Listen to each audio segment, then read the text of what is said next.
Welcome back to the Awesome Agents podcast. Today we're talking about Mistral, but not a new language model.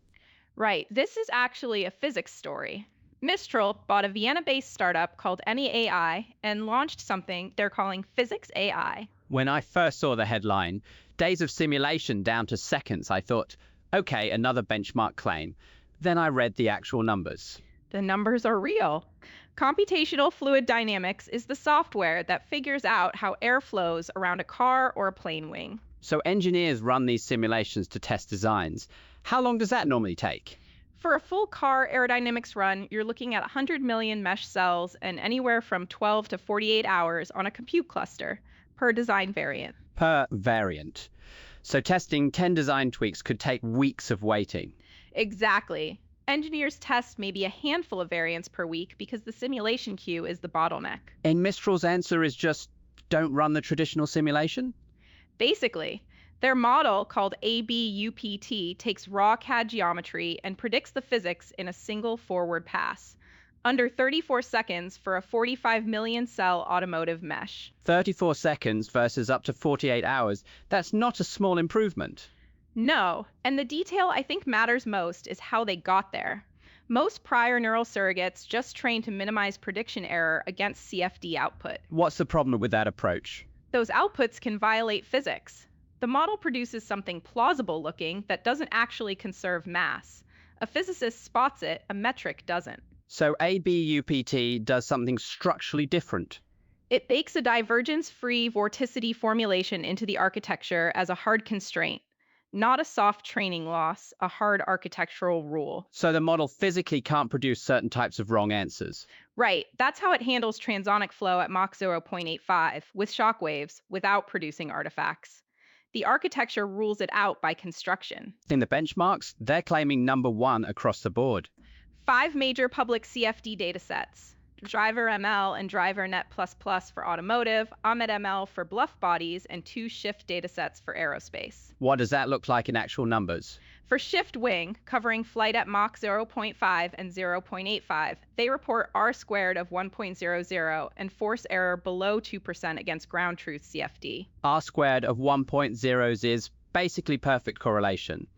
That sounds almost too clean. I know, but these are public benchmarks anyone can verify.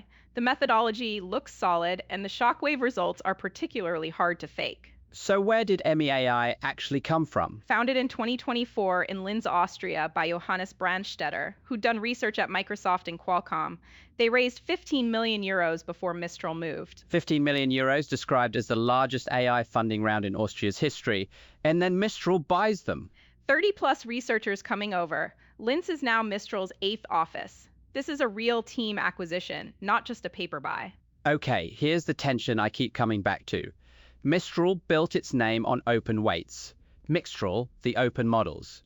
Physics AI is the opposite, a managed service. And the reason makes sense when you think about it.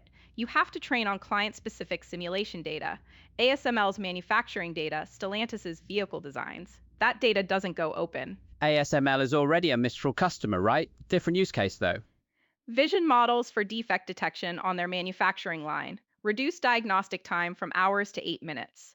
Shows the industrial sales motion is already working. Who's competing with them here? NVIDIA has Modulus, their physics-informed ML framework, and they've been at this for years. Google DeepMind has published on physical systems too. So how does a European lab differentiate against those names? Sovereignty, mostly. Aerospace and automotive manufacturers in Germany or France don't want their most sensitive simulation data leaving European infrastructure. That's a real differentiator, not just a positioning line. It is. The open question is whether the technical moat holds as NVIDIA puts more engineering behind this. And they flagged semiconductors electromagnetic simulation for chip layout verification. That could be a much bigger market than automotive. Nothing shipped there yet, but if ABUPT generalizes to EM domains, the scale changes completely. What would you watch next? API timing. There's no date for when Physics AI shows up in their developer platform. The Koyeb infrastructure acquisition from February was probably set up, but no public timeline yet. And the article ends on what I thought was the most honest framing. Benchmark accuracy is basically solved. The remaining problem is trust. Will manufacturers hand their most sensitive simulation data to an AI lab? That's a business question, not a technical one. Perfect frame for it. Full article at awesomeagents.ai, link in the show notes. Thanks for listening, and we'll see you next time. See you then.